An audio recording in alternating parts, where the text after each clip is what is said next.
Pas de tapis rouge, pas de paillettes et pourtant le documentaire qui fait l'ouverture du festival Caméra des Champs est aussi en compétition dans le cadre de la semaine du cinéma positif au Festival de Cannes. Cela fait 21 éditions qu'à Ville-sur-Iron, au cœur du parc naturel régional de Lorraine, on tente de donner une autre image de la ruralité, loin des zones désertifiées, des dortoirs pour néo-ruraux ou de l'agriculture intensive. On est passé d'un discours de déploration. C'est vrai qu'il y a quelques années en arrière, on a tout eu, hein, les OGM qu'on découvrait, des films d'alerte, la vache folle, les algues vertes, enfin, etc. Et aujourd'hui, on a des réalisateurs, bons baromètres de nos sociétés, qui nous disent on a des solutions. Paysan, c'est faire partie d'un pays. Et ça, j'y tiens.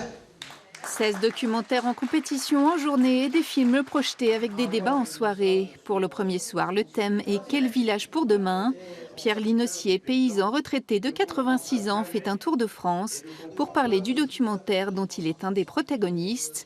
Un village dans le vent, portrait de Burdigne, un village du Pilat plein d'initiatives. C'était pas les paysans qui étaient bêtes, c'était qu'on oubliait de les instruire.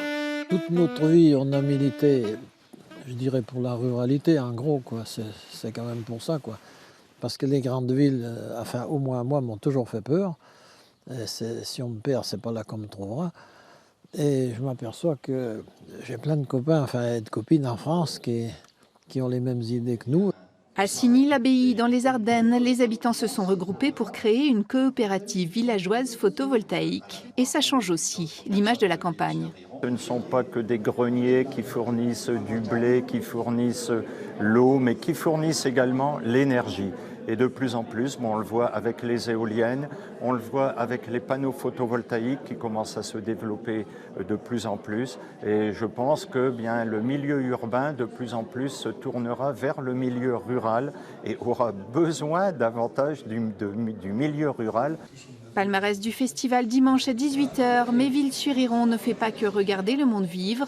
L'an prochain, leur propre projet de coopérative photovoltaïque devrait aboutir. Une cinquantaine de foyers est impliquée.